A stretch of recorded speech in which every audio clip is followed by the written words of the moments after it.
Connect with everyone here. Glad that you've joined us and hope to give you an overview, with a primary from a faculty perspective as well as some of the research work that we're doing at the SOA Research Institute. So I'll cover a little bit of the SOA Research Institute background, some of the key things that we're doing. We will talk a little bit about current research topics. I think artificial intelligence is clearly one of them, and highlight some of the things that we've been focusing on behalf of the actuarial profession, kind of this growing world of how to use AI responsibly, some of the roles that the SOA and the Research Institute are taking to kind of put the actuarial profession prominently as our good risk manager and good professionalism and governance surrounding the use of AI. Along the way, we'll highlight some things that we've been pushing out from research, especially some that are very close to home with Asia research projects. We've been really fortunate to expand the amount of research that we're doing outside of North America over the past 3 or 4 years. And I think that's even just the tip of the iceberg. I think there's more coming on projects that we aspire to do that are more local in the Asia Pacific markets. So let me, kind of move on to a little bit of background here for the Research Institute. Proud that our Research Institute now kind of has its own branding that's probably new in the last 3 or 4 years.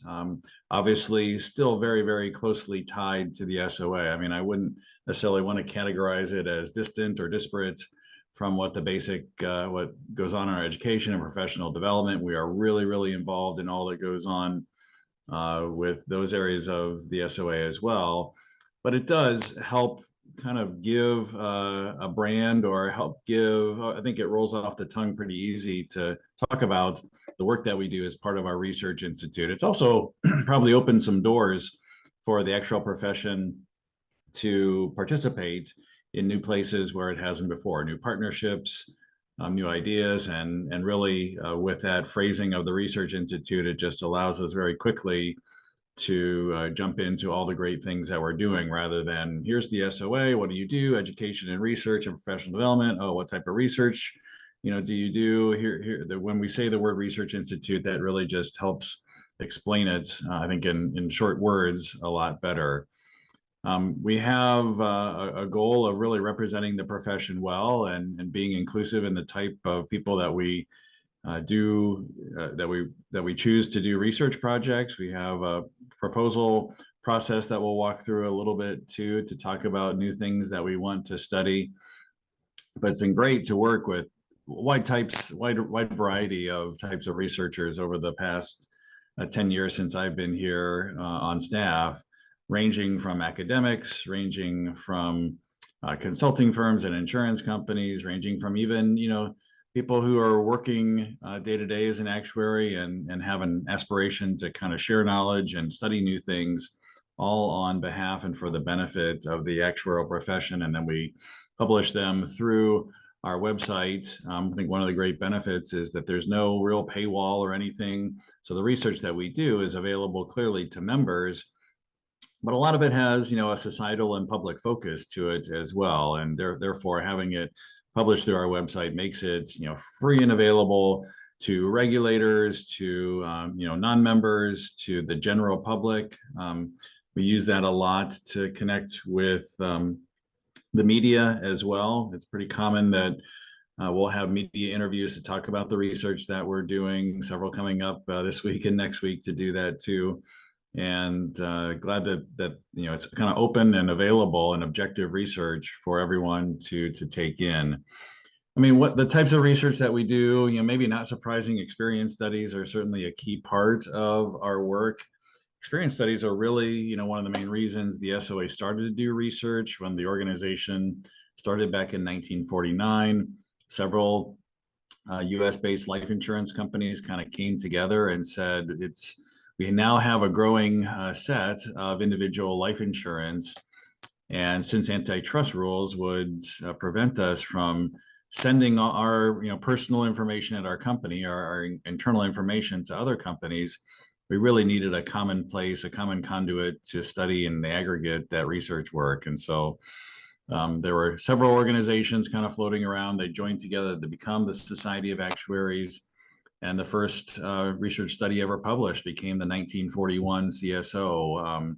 And that's a valuation standard that's still used in the US today for policies that were written back at that point in time. Many insurance company balance sheets still have a reference to that original table from the SOA. And it's grown exponentially, believe me, over the last 70 years or more, where now not only do we study insurance contingencies and mortality, but across all different lines of business of insurance, all different types of products into pension and retirement. And it's really grown as well beyond North America into studying experience analysis all around the world. We're very fortunate that we have committees who come together, volunteer committees.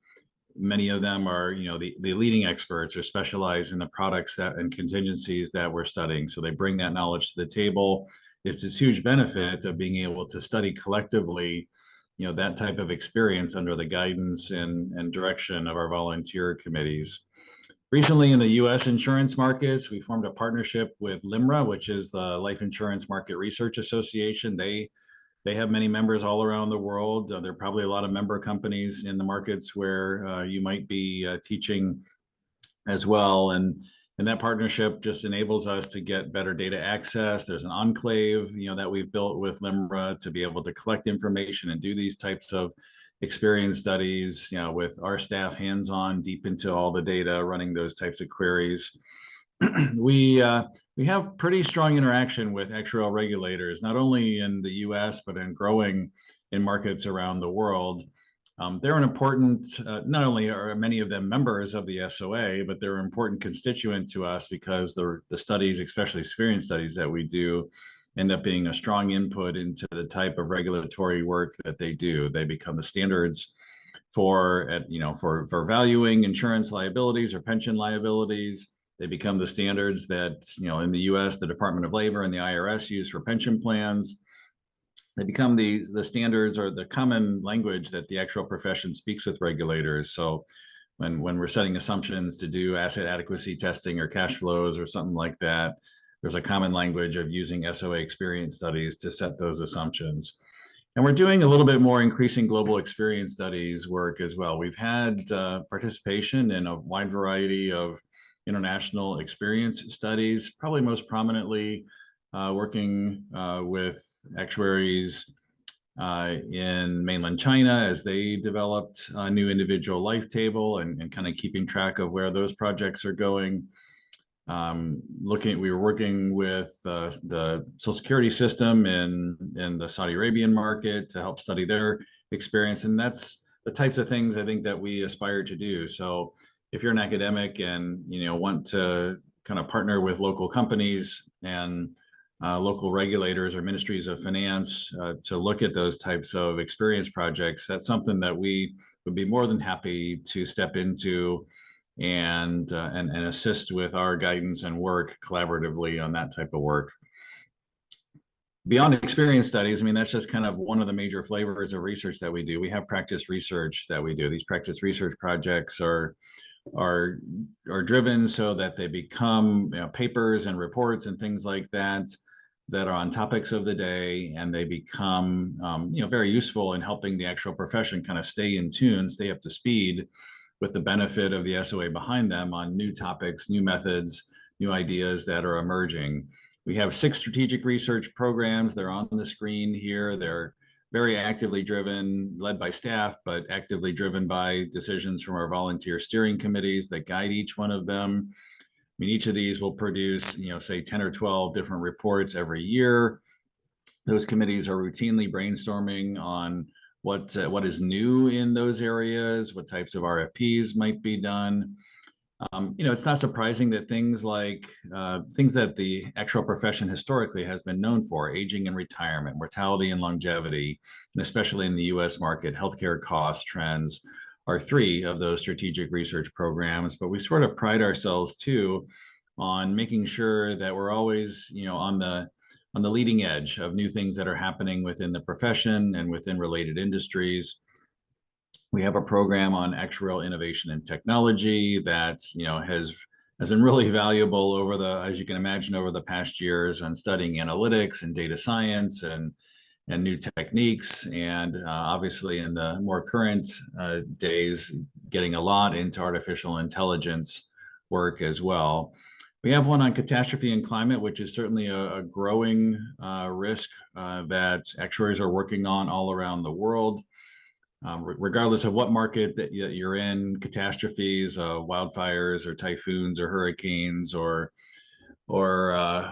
different earthquakes. We've just seen many different natural catastrophes happen in many markets around the world, and the climate change risks that go along with some of those are important as well.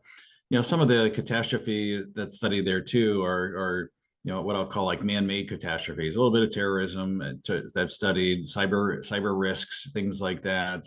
Man-made events that put things at risk. So that's a really broad category with a lot of good information. And our climate risk studies are a pretty important growing part of what we're doing there.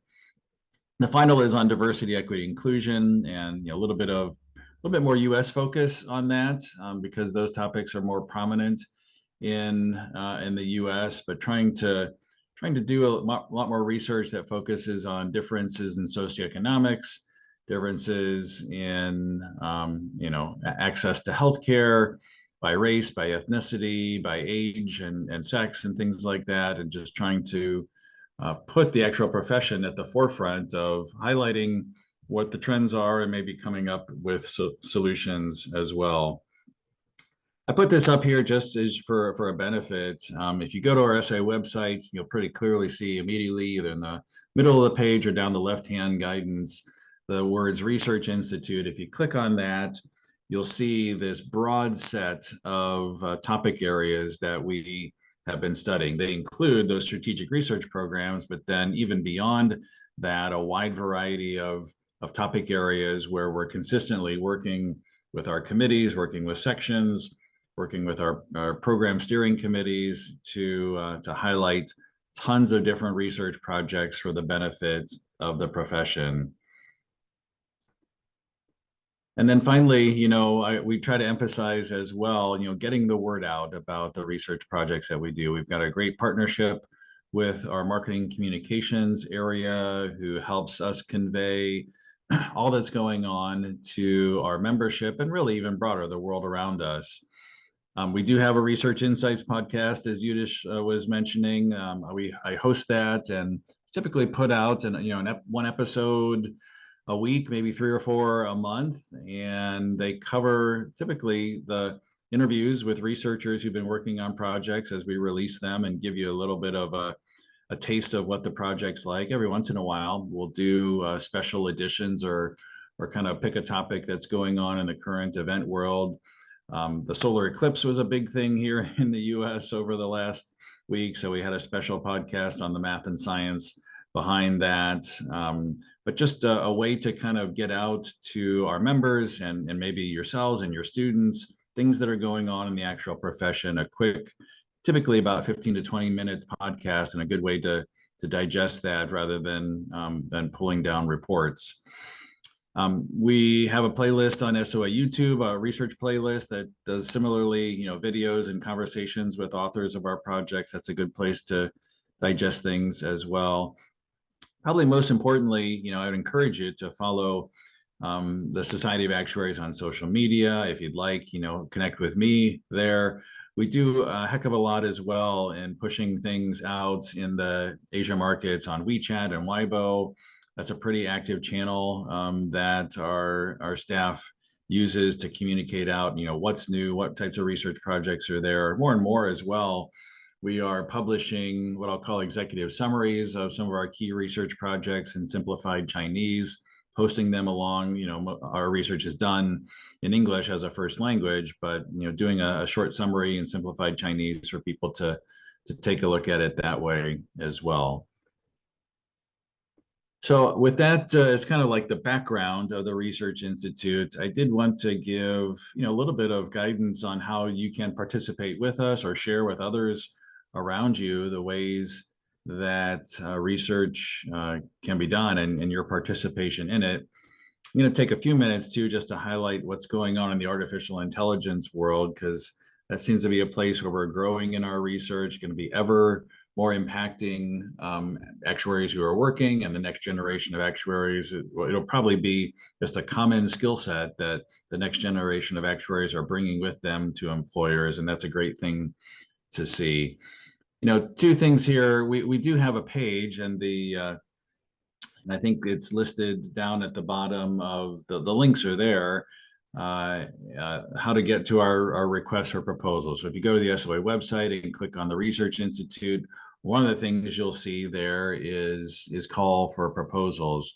And we are constantly updating this page with new things that we would want to go study. Right now it's even a quick snapshot that there's 5 or 6 or 7 different current requests that are out there for people to send us proposals to participate on topics that we've identified through our committees. And that's not unusual. There typically always are 5 or 6 or 7 RFPs that are out there. One will close and we'll put 2 more up. I mean, it's just an ongoing process to come up with, these are the types of things that we want to go study. So if you're ever interested in proposing on a project, that's the place to go. The RFPs give, I think, a pretty good overview of what we'd like you to submit. It's not uncommon for us to use academic researchers, especially when they're very knowledgeable on the topic or are going to be working in partnership with someone in industry to study that particular type of topic. So if that's something that you want to drive further on, or know someone in your network, that's a great place to point them to. It's amazing how many RFPs sometimes we have to sift through. There's a project we just did a couple of weeks ago, and I think we had 10 or 12 different RFPs, and so needed to walk through, which are the best and how to select them. Some we get 2 or 3, some we get again 10 or 12, but really great to see the variety of people who are participating with us on these projects. And for the academic world as well, we do have a committee on knowledge extension research who's very focused on an annual grant competition that we hold. This typically opens up for submissions around the fall, and we just finished making some decisions after doing letters of intent and narrowing it down to some prime candidates. But these the Committee on Knowledge Extension Research gives, I would call it like smaller grants. Most of these average sizes of grants are in the $10,000 to $15,000 range. They either fund academic research at universities or maybe postgraduate or graduate research projects. This committee also has some funding to when things get accepted to the annual actuarial research conference, to support travel for presenters to go there. And these are projects that are certainly intended to head towards being published in our North American Actuarial Journal, or alternatively, the Casualty Actuarial Society has a journal called Variance. So both of those can be candidates for papers here. We actually encourage, that the end goal be to do a submission to those peer-reviewed journals so that we can advance actuarial science knowledge through the academic journals that are out there. And then let's move on to AI. Maybe take 5-10 minutes here just to talk about the growing thing that is happening in the world on AI. It's everywhere. I don't think you can turn on the news anywhere around the world and hear about the impact of artificial intelligence and what it means, and new technology.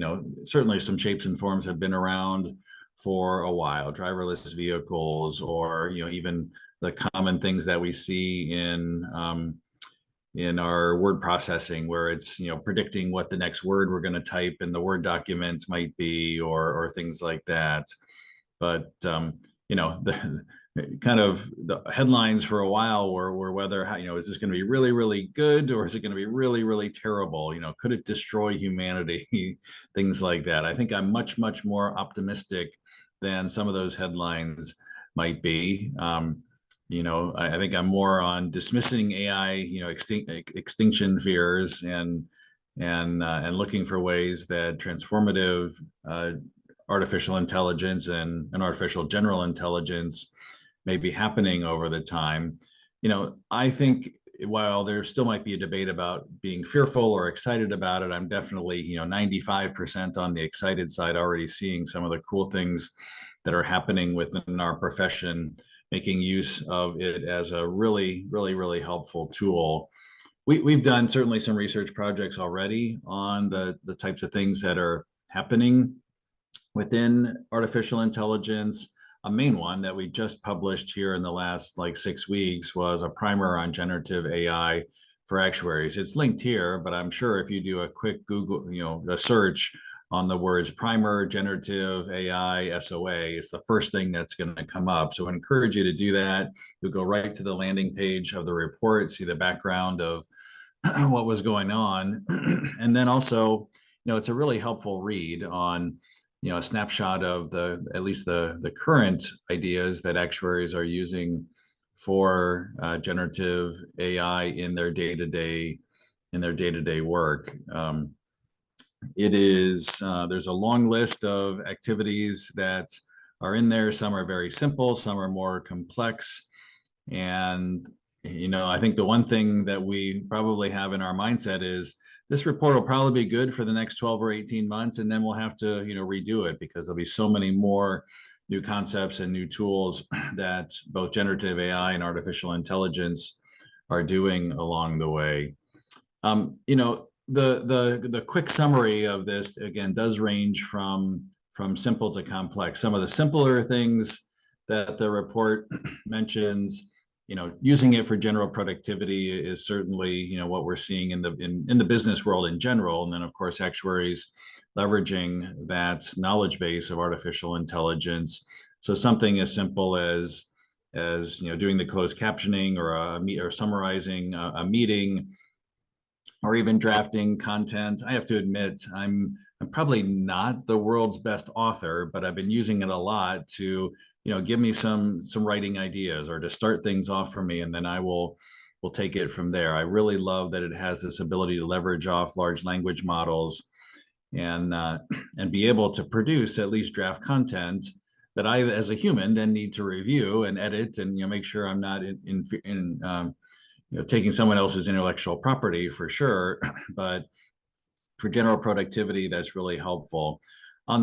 On the other end of things, the coding and software development, I think that's almost going to be a standard tool for the next generation of actuaries. It's just impressive how, since computer coding is based off languages to begin with, I mean, every language has their own syntax. When an AI model trains on that syntax and you ask it to do something as simple as, write a loop that does this, or write, a nested if-then statements, that kind of accomplish, this idea, immediately it's able to produce things like that and, give suggestions of variables. It's almost a little bit scary because then a couple times it said, well, then the next thing I'm sure you want to do is the following code, and it keeps on generating, maybe even more than what I was asking it for. So I think that's really just a basic efficiency that we see coming, and actuaries are already using in developing code to program actuarial things that they want to do in their work. I'll pick out a couple other things here. I mean, I do think that the ability to analyze data even deeper is there. We probably have a goal of doing that with some of our experience analysis in the next 6 to 12 months, where, when we go to query things for experience studies, we're probably already by default noting, oh, we think these are the 10 or 12 variables that are going to be driving the experience. It's age and sex and smoking status and health conditions and things like that drive mortality, or occupation and what type of collar of a job you have that are driving pension mortality. But even more than that, the AI never gets tired of thinking of the next thing. So, you could set an AI tool to work on it. It may pull up, 3 or 4 other variables or other combinations of things that it's seeing when it's looking at mortality trends. And I think that that's pretty exciting to think about, that there could be new things that we'd want to study even more, given that artificial intelligence is helping us analyze data. And then when it comes to using AI for claims and underwriting, pretty strong examples there, mainly in the property casualty world for claims about artificial intelligence, being able to decipher images and knowing, whether there's damage on a roof or damage, to an automobile or anything like that, in order to better adjudicate the claims and make the claims process more efficient. That certainly is part of where insurance companies are definitely going with this type of work day to day with artificial intelligence. There's a really good paper I want to point at people to. I'm going to give Milliman credit for this, but they've done a really good job of also capturing even deeper artificial intelligence's use in insurance applications. So again, a paper that says, well, what is kind of the whole value chain of someone applying for insurance, an agent, working with a client, the underwriting and rate making process, the even when in force, the type of in-force management that happens all the way through claim adjudication and customer service. All those things are leveraging off language capabilities, and really, actuaries are being called on to be resident experts in a lot of places, since they know the math, they know the technology, and they know the analytic ability. And that's great to see. I think the artificial intelligence just helps put the profession stronger in the limelight of what can be done. And probably another reason, those of you on the webinar here, any way you can build that into your teaching systems and your coursework for the next generation of actuaries will just give them a higher advantage, a higher edge when it comes to joining the workforce. There's a lot of information. Some is very customer service and customer experience oriented. We now live in a world where everything tends to be much more individualized, and insurance is probably becoming that way as well. But to purchase anything online, it seems like the systems already know what my preferences are. There's just so many decisions that it's guiding me through these systems that is quickly coming into the customer experience in the insurance and financial services world as well. One thing I included here too, there's a link here, a vimeo.com link, that if you have the time, it's about a 40 to 45 minute video. It's well worth the exercise for sure to kind of watch through. This is a session that we had as part of our SOA Refocus meeting.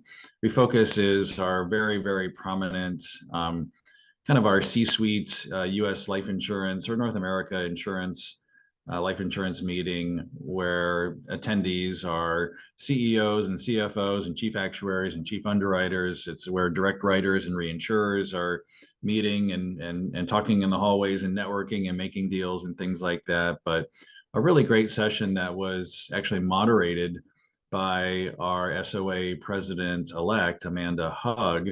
And on the panel were 4 people who are using generative AI examples in the life insurance world, day to day already. I think it was the chief underwriter from Northwestern Mutual and the chief data officer from New York Life, someone from Amazon Web Services, someone from a InsurTech Digital Owl, who's been working a lot with around the world on underwriting algorithms. And they just give some really practical examples of the promise of generative AI in the life insurance world. And as the title here also notes, there's a lot of learning experience, I think, that they give along the way. Here's what worked, here's what didn't, maybe saving the rest of the world some headaches by noting how they're studying this, also how they're responsibly implementing it, making sure that there's always a human involvement, and you can tell quickly how they're using the talents of the actuarial profession to assist in getting those types of tools into day-to-day practice. I think in your teaching mode, here's kind of 2 things that I challenge you to even go a step further on actuarial applications of artificial intelligence. There's kind of this next phase of what's called prompt engineering. So now that we actually have AI tools, the question is, how can we optimize how we use them? It's like, hey, I have a car, but if I don't know how to drive it, it really isn't going to get me anywhere. If I have a bicycle and I don't know how to ride it, then it's really of no use to me. It's a great and powerful tool for transportation, but if I don't learn the mechanics of it, then it's going to sit in my driveway, or it's going to sit in my garage, or sit on my, sit on my porch and never be used. And prompt engineering is really, I think, the next level of, making sure that the power in artificial intelligence is unleashed. So the concepts here are, not only, what are the right questions on how to guide the artificial intelligence to what you want it to produce in actuarial applications. Maybe at times like giving it a persona and saying, you need to analyze this data from the point of view of our chief financial officer, our CEO, or, from our legal and governance angle. Help me understand what the right ways to study the data happen to be.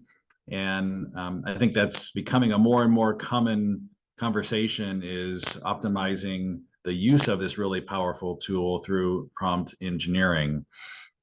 The other is, kind of creating actuarial training sets. I mean, most of the generative pre-trained transforming tools that are used, day to day by the public are trained almost trained on the internet, trained on all this kind of information that is out there. I think there's a huge benefit coming of creating our own training sets within the work that we do, and having a GPT type tool go analyze that. So I may load into my Dale GPT training set, for example, the last 20 asset adequacy memorandums that I've written, and they show all the analysis that I've done.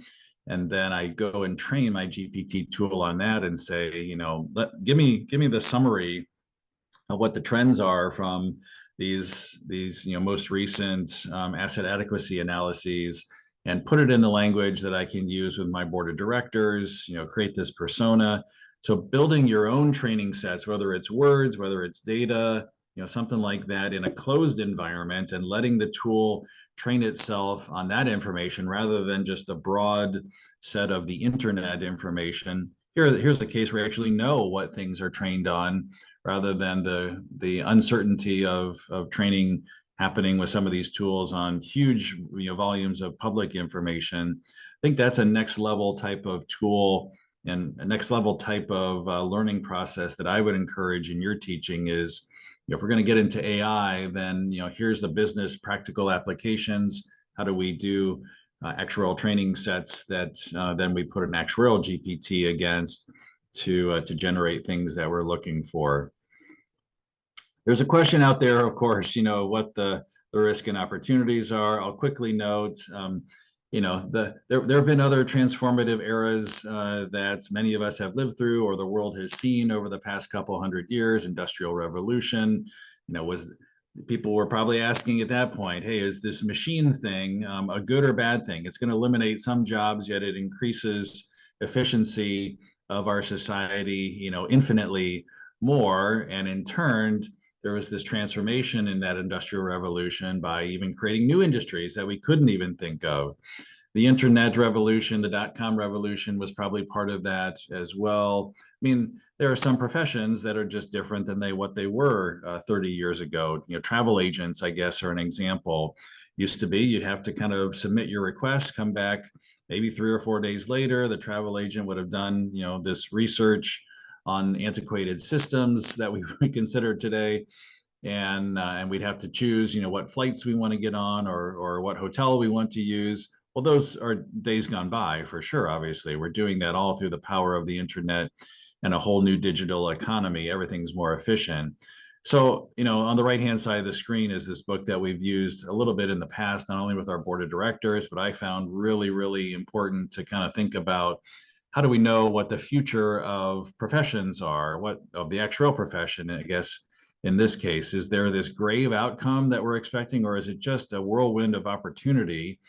I think I'm certainly on the opportunity side of that equation. It just talks about, how professions get transformed, how maybe we build these new technologies to make our world just very, very efficient, and then we can actually provide even more thought leadership and services to our employer, to our clients, things like that. So that's kind of the inflection point I think we're trying to sit at and discuss with AI. There's this huge there's a big difference with AI, that there's this power of exponential growth in technology. The problem is, unlike the Industrial Revolution and Internet, the Industrial Revolution may have taken decades for it to kind of fully form. The Internet may have taken 5 to 10 years for it to fully form. But the pace of change with AI is like in the next 18 to 24 months. I mean, that's how fast I think things will be changing, even day to day in our own work at the SOA. More and more use of those types of tools for efficiency. But positive that the actual profession and the next generation of actuaries are going to use that, increasingly to their benefit for efficiency. With artificial intelligence, though, comes a little bit of ethical and responsible use. We did a report early on that talked about the ethical use of artificial intelligence for actuaries. This report, it's linked here, and you see the cover. It really highlights some of the ethical risks that arise from using AI in actuarial practice. I think it gives a really good level set to say, AI might be generating a whole bunch of information for you to consider, but since we're making decisions, and since humans are involved at the end result of our decisions, kind of have to put our human hat on as well, and be wary, and kind of take with a little bit of grain of salt the information that's produced, and ensure that it's being used ethically and responsibly.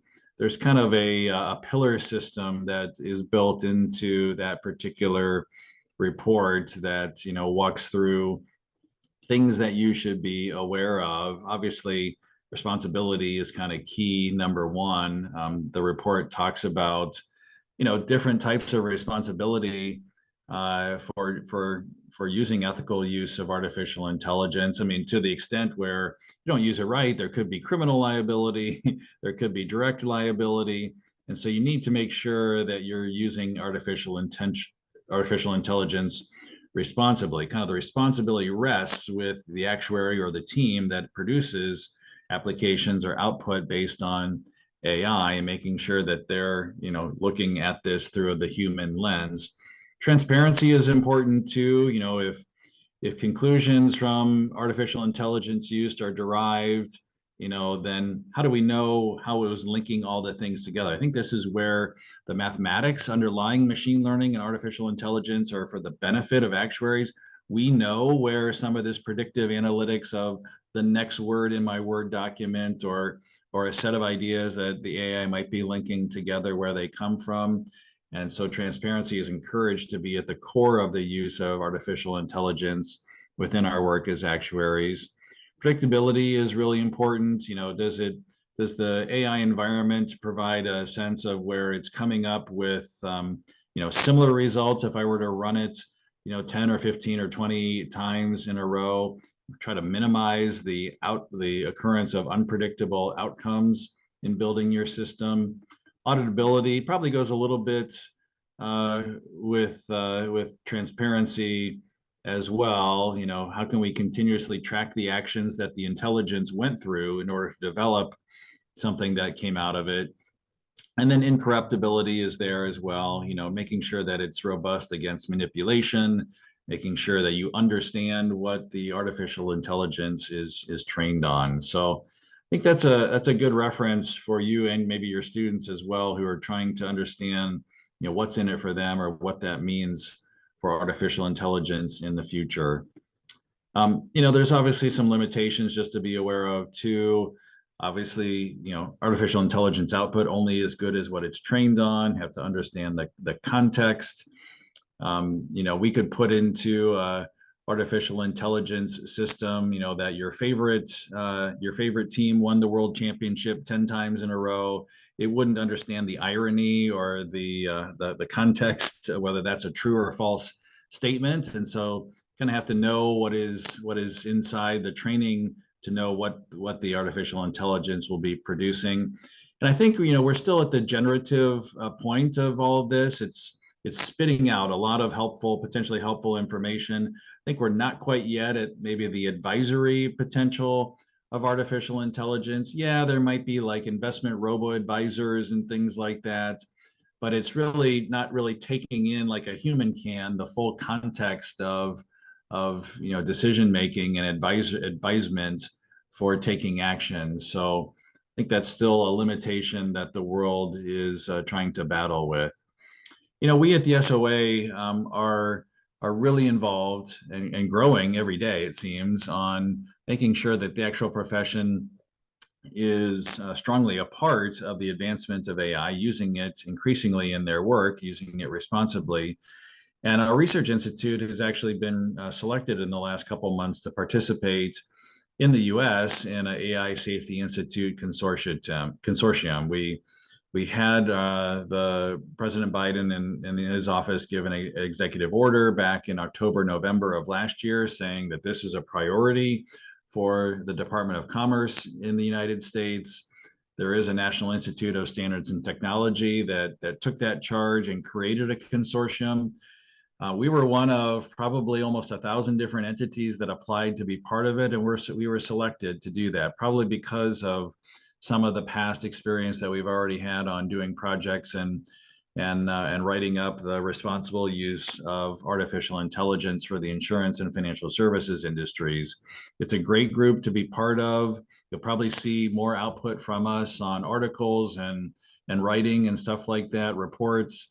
It is the Apples and Amazons and NVIDIAs of the world. It is, top universities that we're participating with, but we're proud to be part of that research group and making sure that the actual profession is a really big part of it. There's a lot of working groups there. What we're focusing a lot more today on is AI risk management and governance. That's a big part of what this consortium is focusing on. And then even slightly the evolution of synthetic data. Data, our profession is very data driven. There's a big opportunity to transform, I guess, actual data that companies may collect, but then turn it into synthetic data that more of us can use or produces similar results to the underlying data, even though there might be private information in the base data. So I think we're trying to investigate what these positive outcomes of AI can be if we're able to produce synthetic data sets for more people to study along the way. I just wanted to highlight too, kind of transitioning for a moment from AI back to our research work. We're increasingly doing more and more research projects that are local to the markets that you're teaching in. So I would encourage you to point yourselves and your students to these types of projects, because they'll be the types of activities that when they enter the workforce, that they'll be a part of. 3 I put on this page, they're just a subset of our broad set of international research that we've been doing.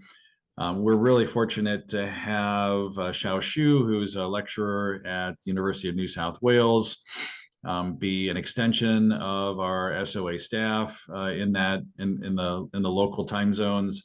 She works with Wai Ling and Jesse Lee and others to kind of pull together research projects, and therefore we can work with researchers in those markets on their own time zones. We can work with a project oversight group on that are local in the market on their time zone. Just a couple examples here. One is the role of insurers in developing the third pillar of China's pension system. If you're aware, the future of the demographics of mainland China, are aging just like many other Asia Pacific markets, and the government has come forth to say, there still will be things like social security systems and employer-sponsored retirement systems, but more and more we'd like to encourage the insurance industry in mainland China to be part of the solution and encourage consumers in those markets to seek out lifetime income or longevity, mitigating longevity risk through insurance companies. So there's a really good report that shows how that is developing and what the roles and opportunities are for insurers to be part of that third pillar. The market readiness of long-term care products in Asia Pacific markets is part of this too, where it gives a little bit of market by market study on how there's a need for long-term care and what types of products or services might need to evolve. What types of skilled nursing facilities or other things, how would those play given the culture, given the dynamics of different Asia Pacific markets. Really helpful report there. And then, environmental and societal and governance for the insurance and pension industry in Asia Pacific markets are becoming more and more prominent, that local market regulators are asking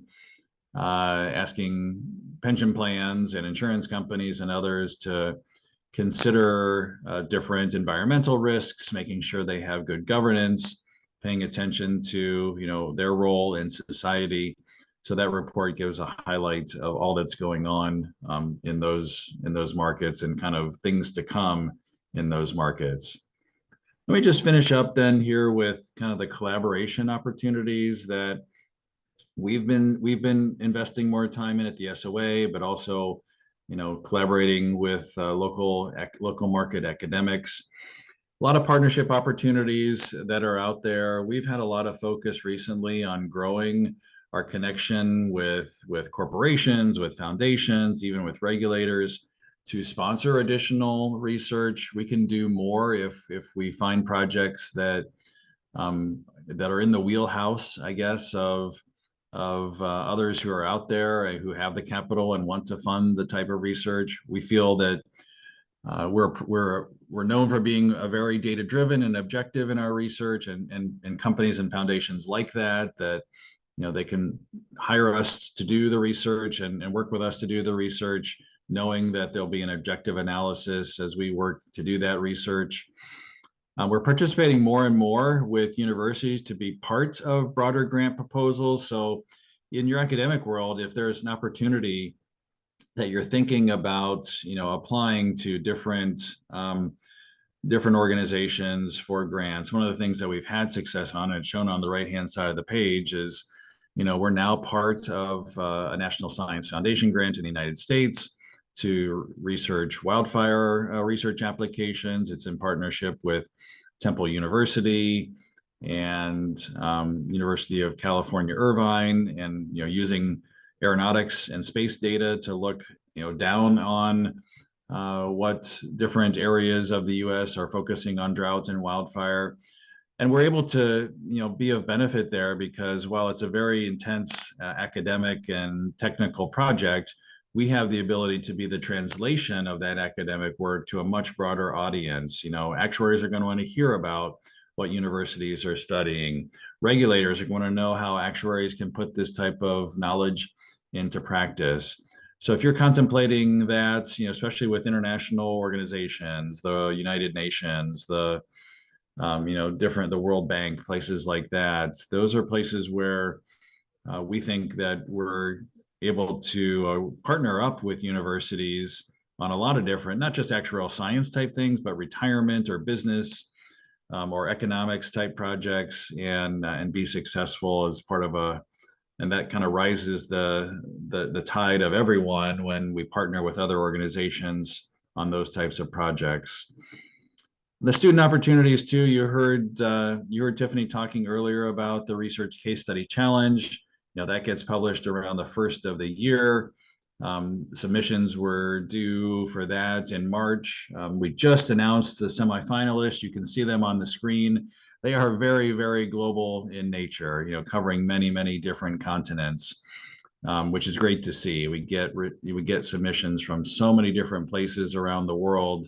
It's impressive. This year's case study had to do with a life insurance company that wanted to implement some wellness programs to kind of improve the health and, I guess, downstream mortality of their in-force books of business. So created some data, created some ideas that students could take, digest, and then propose back this idea of how they would implement a wellness program for a fictitious life insurance company with all the data that we provided.